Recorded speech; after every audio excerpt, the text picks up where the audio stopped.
first one was powerful in showing the Killmonger and the T'Challa dynamic. It was such a good metaphor for even showing Africans and African Americans in a lot of how our viewpoints are. Yeah, I always found it interesting that there was even a debate or a discussion around that, because I was like, wait, man, we're all black. What's going on?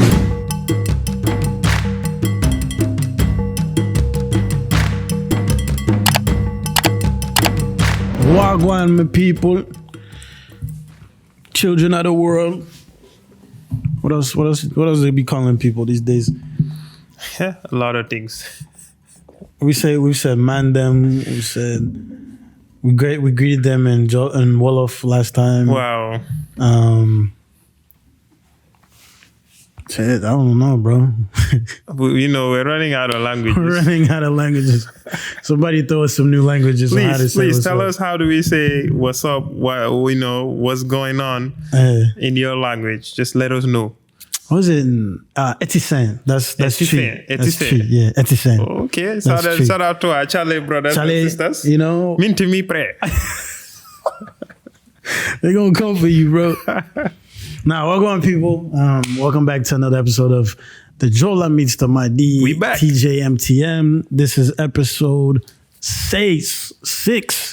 The man them are coming at you with the wet, the DHL. Express shipping. Come on now. We're not playing this season. Appreciate all the support. If you don't know who we are, I go by the name DJ Anzo. Here with my main man, Uncle E. Always got to be in the place to be. Yep. And we're the Jola meets the Madi podcast. What we do is we edutain you on all things African. We're two millennials just canoeing through this thing called life, and we're trying to edutain you on this platform on all things African culture, music, sports, food, whatever you want to know. That's what we're here to do. Factos. That being said, it is episode 6. That means what we got today, technically Anzo. Halfway over. Wow. For me, the episode 5 or season 5. Yeah, so, technically. Yeah, man, them are coming fast, We're moving quick. Today we've got something I hold dear to my heart. Yes. African films and stories made in Hollywood. Made in Hollywood. Oh man. Because if we get into African movies made back home. Alki and Popo Rat Hole, Mr. Ibu, Sophia, all of them. Which is so dear all to our South African ones, yes. Yeah. Oh Shucks, Gatvo, like all those guys, Leon Schuster. We can go down a rabbit hole. 100%. But today we're talking about the ones made in Hollywood, right? Yes. So let's discuss that. Okay. Uncle E. Yes. The early days of African representation in Hollywood, for lack of better words, was subpar, abysmal. They were hoodwinking all of us. Yeah, right? we were absolutely hoodwinked.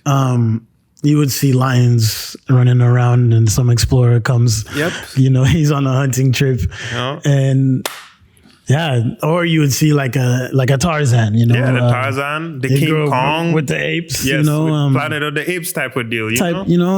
Lion King. Yes. Mufasa's there. Simba becomes the king, and that was the reputation of Africa. Right? Yep. Or conversely, the Coming to Americas, right?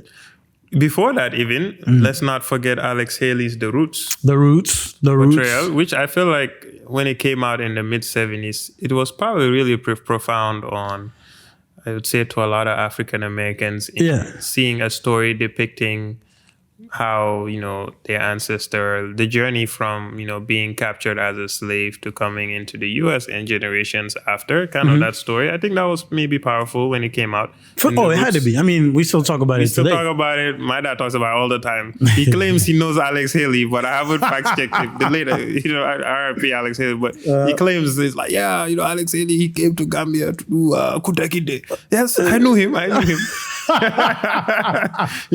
parents.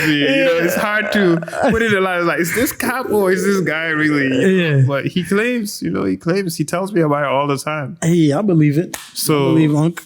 I have to fact check him on that. But yes, The Roots is another one that I know was very profound. I remember watching it when growing up in the Gambia, because it's based out of, Gambia as well. Like, the Kunta Kinte, that Alex area, Haley right. tracing this slave called Kunta Kinte, which is in the island of now Jufre. Kunta Kinte Island was where he was captured, but he originates from not an island, but a village called Jufre. So he comes in, does his research, goes, finds his generations and say, yes, generations ago, white man came, captured. So anyway, and then of course, from all that research, he created, the Roots miniseries. So very profound that came out. And yeah, I would think it was, also a part of Gambian history. Yeah. Low key. Yeah. Another one that we should throw in there was Shaka Zulu. Shaka Zulu. Shaka Zulu was a damn good movie. That was a good movie. Yeah. If you haven't seen Shaka Zulu, Shaka Zulu, not Vulu, Shaka Zulu, tap in. Yo, his portrayal, like the guy, I forget the guy who played him, but that guy was just like a warrior. I know. You see him and you're just like, hey, yo. Wouldn't want to get in his way. You want to get in his way. Yeah. And so if you don't know who Shaka Zulu was, he was a king of a Zulu tribe in South Africa. Controversial depending on who you ask, but nonetheless a revered character and a revered figure within African history. So a lot you can learn there. Great movie. But what do you think, like, some challenges that maybe Hollywood either ignored or they faced in getting like a proper African story, or conversely, were we even not like developed enough for them to have a Hollywood-esque story, right? So was that the brand that we had to roll with? Well, you before I cut you off, I think you mentioned Coming to America. Yeah. I would say maybe Coming to America was probably a very significant movie in Hollywood in somewhat portraying definitely nothing realistic of an African lifestyle or African culture, but it really, what it did was, of course, movie was comedy. It was a great movie. I think both of us, our favorite movies, but it didn't do us any good.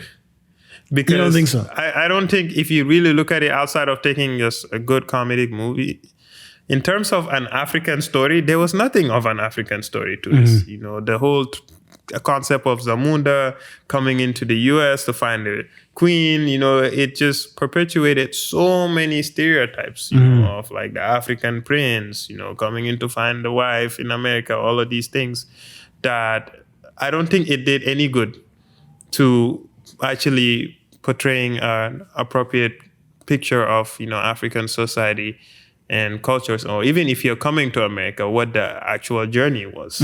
It didn't show it. Africans who were coming into America were, immigrating there to establish their lives, bring economic prosperity to their families back home, seeking education.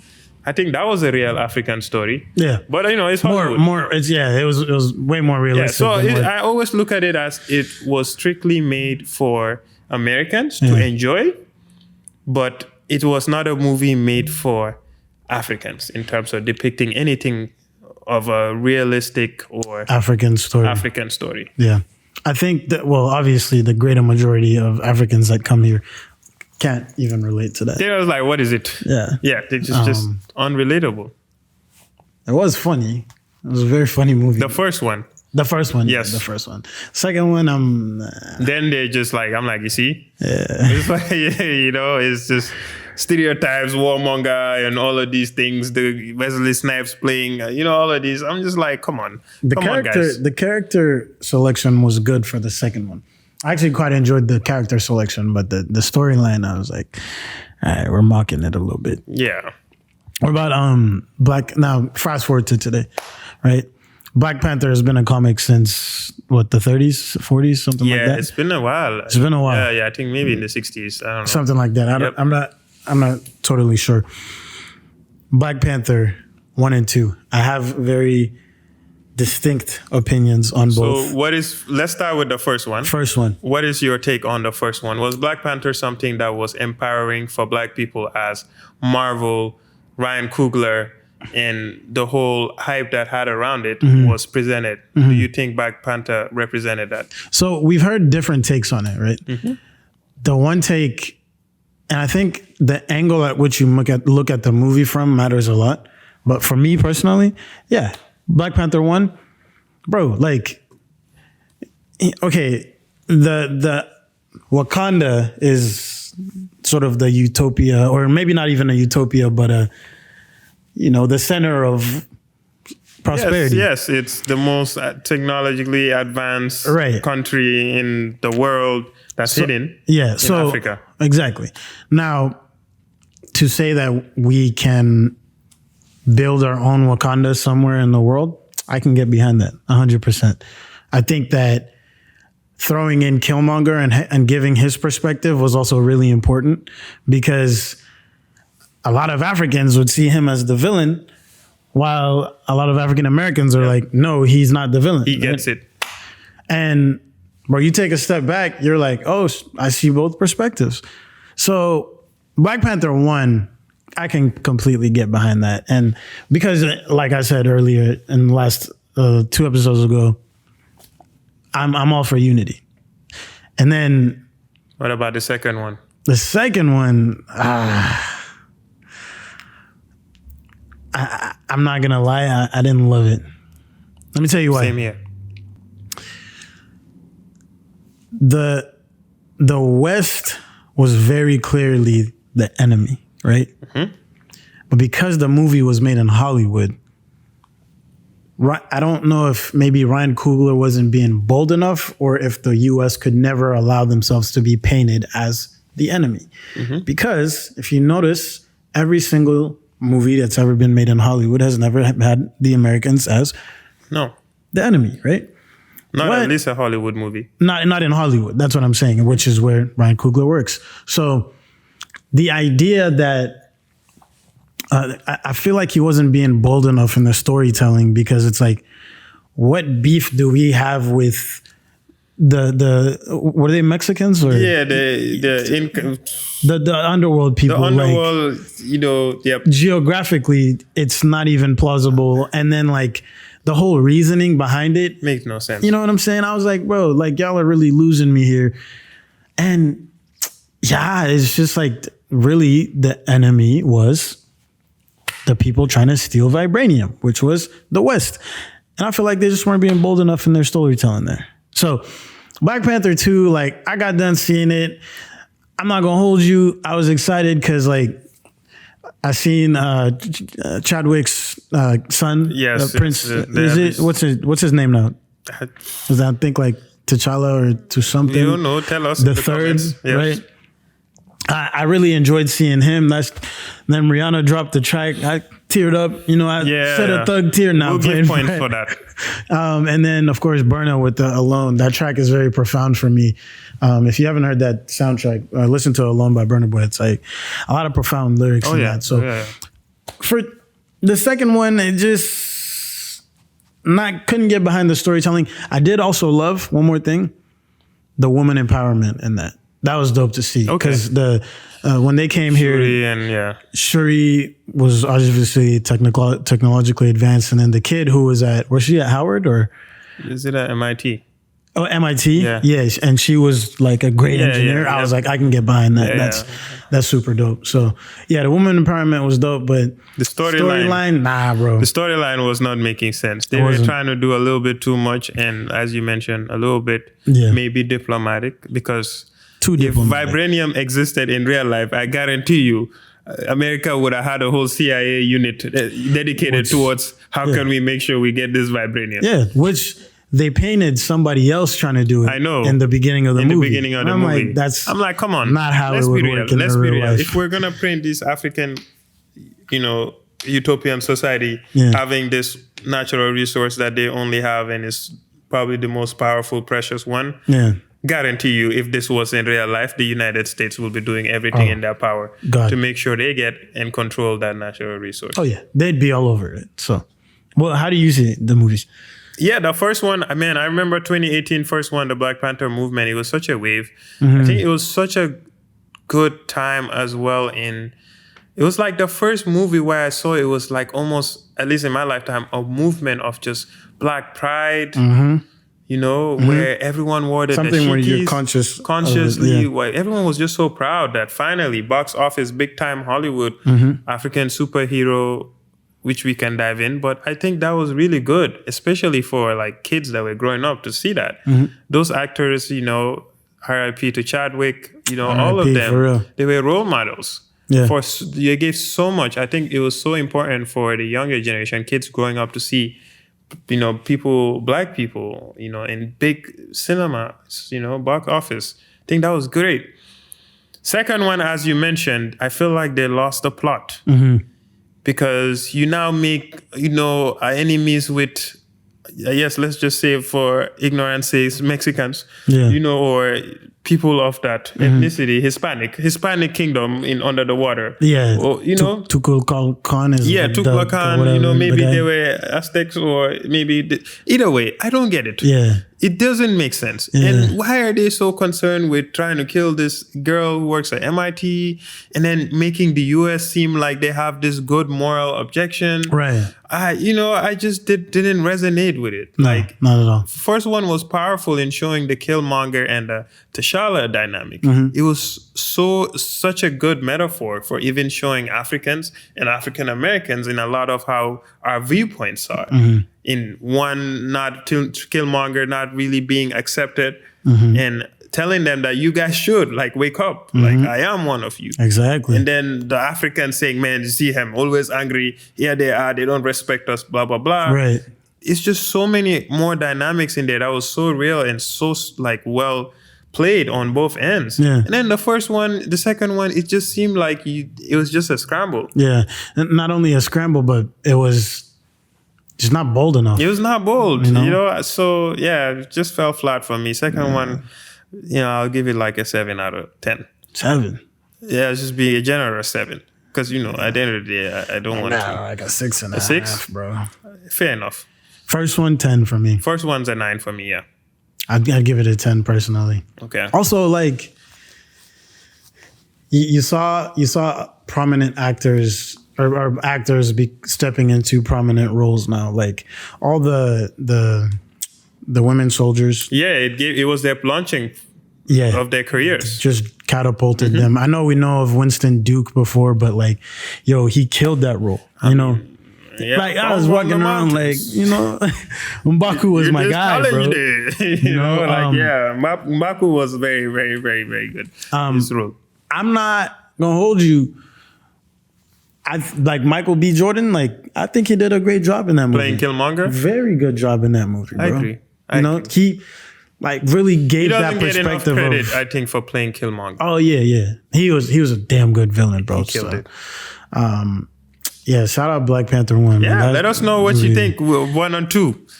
Yeah, 1 or 2, because I think there's only one answer to this. But hey, some people might have resonated with 2 over 1. I'll be surprised. And give us some perspective. We don't know. Yep. I'm curious to see what happens now if a potential 3 comes out.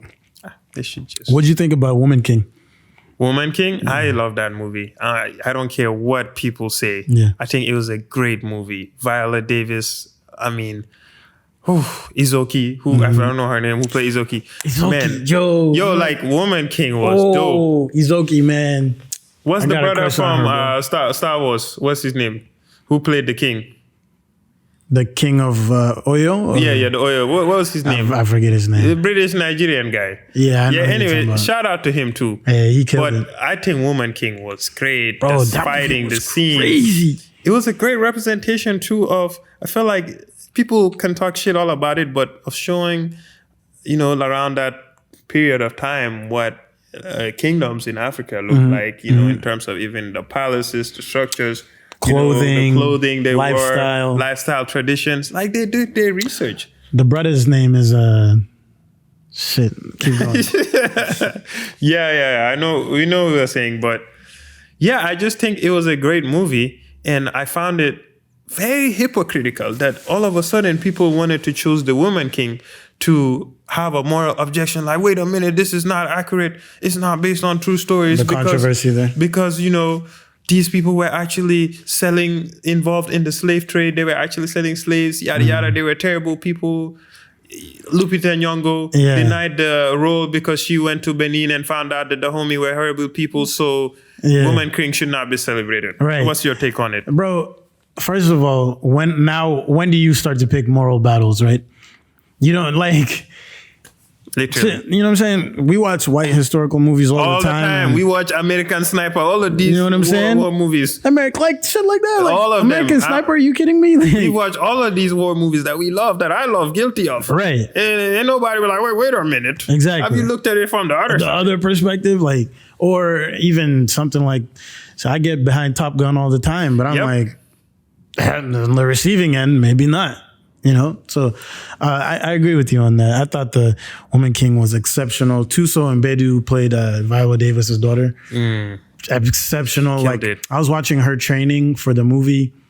Yo, they put in work. Amazing. It was amazing. Woman King for me, 15 out of 10, man. I don't know what you guys are saying, trying to all of a sudden become historical, fact checkers out here. Who told you that? Come on, big dog. First of all, like I said, I think it's also very lazy to always come and just say, these people, it's like such a use of like kind of like the butt eraser. This is something that you would expect to see from the Oyibo man, or to try and use this to you. It's like, well, don't have fun in this movie. Just know that these people were bad. Yeah. These people are actually slow. Were involved in the slave trade. Now we start this whole moral discussion. Like, who even invited you to the conversation? Come on, man. Let us celebrate this. Let us enjoy a good movie. Yeah, like we're gonna get it regardless. So, how you feel about African Americans playing African roles?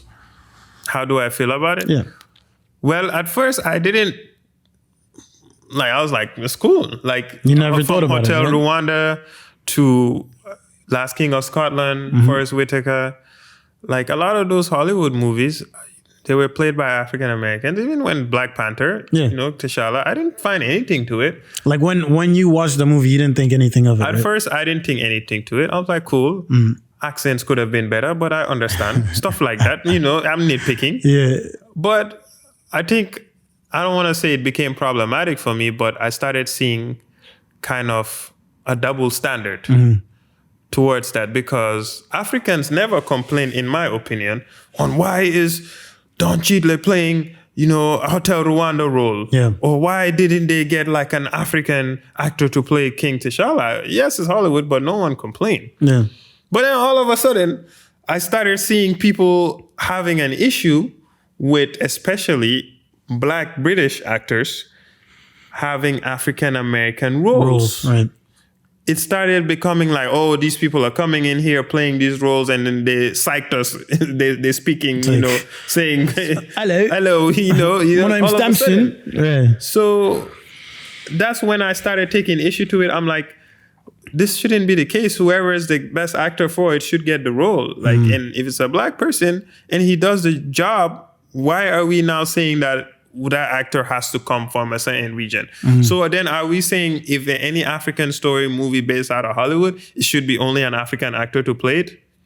Is that what we're saying? So any roles, TV series, movies here in America that has Black people, is it only going to be African Americans that have to play that? Or Black Americans, quote unquote? I agree with you. That double do we want to go there? Is because even coming to America. To America.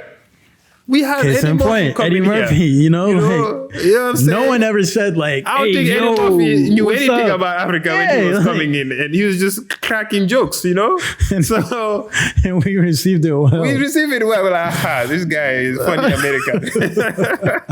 This guy has jokes, I'm the Prince of Zamunda, Dog. Just using all of these African accents and using so much emphasis. I'm like, ain't nobody talk like this in Africa. Yeah. But we didn't have a problem. We found funny to it. So double standards. That's my question. That's my answer to it.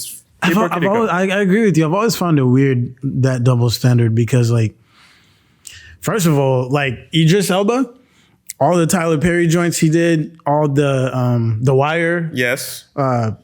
This guy's done so many American roles that I didn't even know he was British until I knew. Yeah, exactly. Until one day I heard him talk and I was like, ooh. Yo, what? Yeah. Damson Idris, like, okay, his is a little bit, I think the harder you listen, you can kind of hear it. You can hear it, yeah. And then Chiwetel is another one. Chiwetel is another one. He did 12 Years a Slave, right? Yes. Who's another one? Daniel Kaluuya. Daniel Kaluuya has a lot of A lot of American roles. Get Out. This one he just did with Jordan Peele. Nope. Nope. Yep. There quite a few, right? For me, I was like, first of all, even researching the actor, I never really used to do that. I just see somebody playing it. I'm like, all right, cool. Yeah. But I never understood the double standard because it was like, wait, when Don Cheadle's playing Hotel Rwanda, when Forrest Whitaker is doing the strength of the Black Panther will be stripped away. Like nobody said nothing, Who you know. like this? Who talks like this? Which African are you impersonating? Yeah. But we didn't have a problem with it. Yeah, no one had a problem. No one went around and I always found it interesting that there was even a debate or a discussion around that because I was like, wait, man, we're all black. What's going on? Like, I'm not gonna lie to you, Brits do better American accents than Americans do Brits. You get what I'm saying? Like, Americans can't really do they British got those roles well. because they were the best for those roles. For the roles. And they played it exceptionally well that you didn't even realize that they were not American. Until you did a little bit of research. Or he showed up on late night show and he spoke and he started talking with his accent. And then you took offense to it. Come on, man. Come on. I'm not gonna lie, bro. There's some that shouldn't be doing it. Like the guy from what's that series, the football one? All American. Have you seen it? No, I didn't see All American. That brother's British. He can't do no more. So you say, but Daniel Kaluuya can play Fred Hampton? Yeah. No, I'm saying because that guy, in my opinion, wasn't the best for the role. So do you think for Fred Hampton, we're talking about a civil rights leader like that, to have a British actor play him, do you think that was appropriate? Here's what I'm going to say, because I don't want to get in trouble here. It's not my place to decide or my place to say. Of course. Personally, I was like, yeah, it's cool. Because he bodied that role, bro. Like, he did a damn good job. But if someone feels a way about it and they're objectionable, I'll be like, all right, cool. He did, and he really paid respect to Fred story, Hampton, to the highest level. Yeah. But I'm going to be honest with you as well. It doesn't hit the same as Denzel playing Brother Malcolm. Oh, absolutely not. You know what I'm saying? So that's what I'm saying too. At the end of the day, I agree the best actor should get the role and he did a good job. But on the other side too, like, man, Denzel playing Malcolm, it just hit different. And I don't think, to be honest, you get that to a level at the same if you have like, you know, a British or an African actor playing that role. But if they're good at it, then... Facts. But it ain't Denzel playing Malcolm. Well, nobody's Denzel, though. No, but I'm just saying, it's just that feeling. So yeah, with the Fred Hampton thing, excellent. I agree. They found a great person. But, you know, I also understand. I agree with you because... If there's a movie that comes out on Sankara or Lumumba, yeah, would we want Forrest Whitaker coming there and speaking like the spirit of the Black Panther, you know? But they've already done that, though. No, they have. But I'm saying there's certain levels. These are now very serious things. I don't even think Last King of Scotland should have went to him. Now this argument becomes no, murky. I'm serious. I'm playing the other side here. You know what I'm saying? The selfish thing. I do agree. The best person should get the job. Yeah. We should not do this. But then I agree with you, but think selfishly. There's also like asterisks on certain roles. Selfishly, Anzo. Yeah, that's what I'm saying. Selfishly. So if it's like, if you're on The Wire, you're probably not that relevant compared to like... Yeah, like now you're playing Fred Hampton. Fred Hampton. We're talking about Fred Hampton. I'm following. We're talking about Fred Hampton, bro. I think, and I also think in the sourcing of it though, there's room for maybe like dialogue there because like we weren't part of the sourcing process. Yeah, so of course. We're not. We're just giving our opinion, but yeah, I understand that sentiment. I know there was debate about his son playing it, so... Well, he probably wasn't as good of an actor as Daniel Kaluuya. Yeah, Daniel Kaluuya. But I understand that sentiment. If it's other roles, these are TV shows, movies here and there, I could care less. When we're talking about like biographies type of deal, based on prominent people who made civil rights leaders. Okay. I think then, I think you should make sure that the actor is from that community or from that. It's at least African American descent. I can get beyond that. I think you should. I can get beyond that. But normal movies, like normal movies, that's cool. Like, come on, if you're talking about Fred Hampton, MLK, these, come on. It's really gonna make me mad that I'm not remembering the guy's name. Who? from the king, from the woman king. But anyway, that's that. Josh something? No, is it Josh? Jonathan? Nah. We'll figure it out. We'll figure it out. But shout out Jonathan Majors, bro. Jonathan Majors, bro. Bro, not even a hot take. In like 20, 25 years, I think he's going to be up there with Denzel. Yeah, relax. But he has... I'm just saying. He's really good. 20 years. He played... That's a long time. He was really good in Creed 3. Creed 3 blew Michael B out the water. Ant-Man did a damn good job. The harder they fall... Relax. He did not blow Michael B out of the water in Creed 3. In Creed 3? No. That I'm standing on that hill. Here's the deal. I'm standing on that hill. This is the deal. I think Jonathan Majors is a better actor than Michael B. Jordan if we're talking about pure acting. But it's not just pure acting. It's the whole thing. It's the full package. And the full package is Michael B. Huh? No, do not say that. Come on, so don't make me answer that question. No, I'm not hearing it. It's the full package. The full package. You know, it could be the charisma, of course, the clearly actors, the looks, plus the acting. You combine everything. Man, I don't even want to put all them together. But I'm just saying, what you're saying that he's way better than Michael B. Relax. I must stand on that hill, acting, bro. purely. No, I'm saying in Creed 3, I'm standing on that hill, bro. Let us know, guys. I'm not moving off that hill. I think they're 1A, 1B. I think they're 1A, 1B. If I'm looking at them from a full package of who they are as an actor, and even their performance in Creed 3. If we're looking at purely acting, then I'll give Jonathan Major. Or purely acting. Yes. Purely acting. Because you watch The Harder They Fall. It's never around purely acting. You watch The Harder They Fall. Yeah, I did. Great. No, I mean, he's amazing. But I'm just saying, you're an actor, right? But let's be honest now. It's not just about purely acting. It's the full package. I think it is. That's how you evaluate? That's how I evaluate the full package. I evaluate the acting. And that's why Denzel is like literally the GOAT, because... You think Denzel's the GOAT just because of his acting? No, because his acting is sensational. No, but... And then, I hear you with the full package. You put in all the other stuff.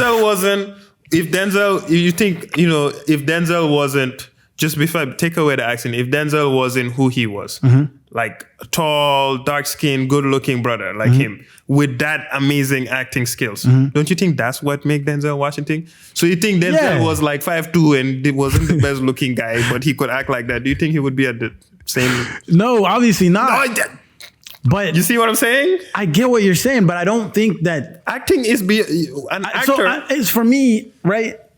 Michael B., like... Great dude, all of that. But like in the acting piece, it's imperative that goes along with the, as you say, the full package.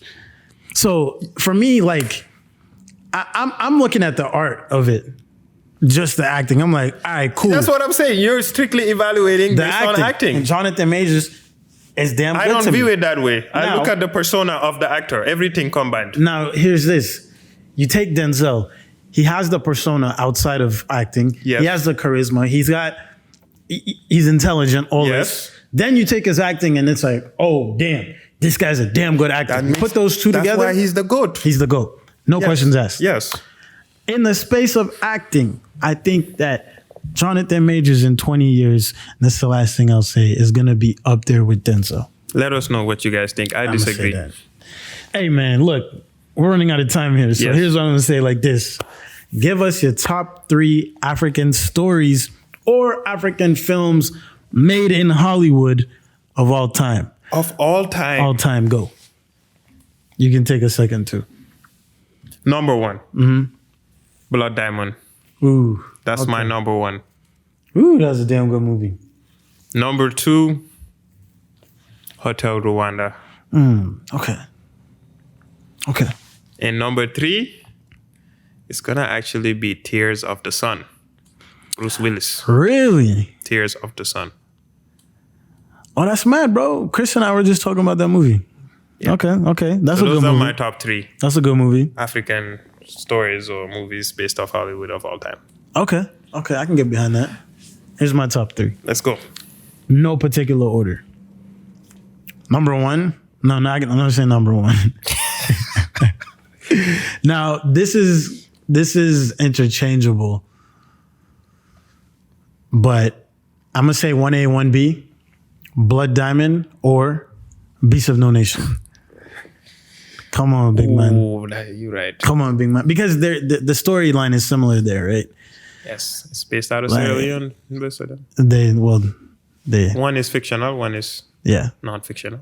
Yeah. So one they don't actually say the country. I know. Yeah. But we already know what it is coming from. The army names and stuff. Yeah. So what I said, 1A, 1B, right? 1A, 1B. Number 2. You better look, because there's no going back. Here you go, Sarafina. Sarafina, bro. I gotta give it to you. Even though that movie is so... Man. Dog, it's a sad movie, bro. That movie takes you through it, bro. Takes you through it, but Sarafina, bro. That's number 2. Okay. Damn, that's a sad movie. That is a sad movie. Mm-hmm. Number 3? Hold on, let me check my list, because I had a little list here. Number 3.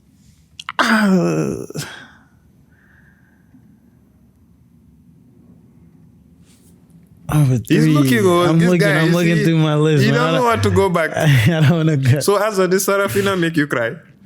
Sarafina? Yeah. Did you cry when you watched Sarafina? I was a kid, so yeah. Man, I was bawling my eyes out, bro. Are you kidding me? Do you cry in movies now? Now? Mm-hmm. Not as really. an adult? I'm out. Do you think guys should cry in movies if it's sad and they're feeling the juices? Hey, man, something hits you. Would you cry in a movie right now? Depends on the movie. Would you let yourself cry, or will you suppress? I think that's a good question, because not a lot of things actually like allow me to get there. I don't know. I have a thing about crying now, so I will wait for the answer. Maybe next episode I'll wait for the answer. All right, let me give you my top one. Yeah, please start again. Give us the top three again. Black Panther? Yeah. Black Panther? One, bro. I'm guessing? One. Yeah. So from the top, right? Okay. 1A, 1B is Blood Diamond or Beast of No Nation. Okay. Number 2, Sarafina. Number 3, Black Panther 1. There we go. Forever. Wakanda forever. Wakanda forever. The spirit of the Black Panther. I tend to stay away from movies that hit close to home, like Hotel Rwanda. Yeah. And then like Last King of Scotland, because I'm just like, oh wow. Yeah, I know what you mean.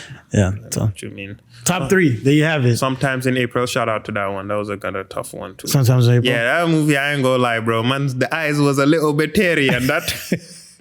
Hey, one that I think actually we talked about, that you were like, hell no, Atlantics.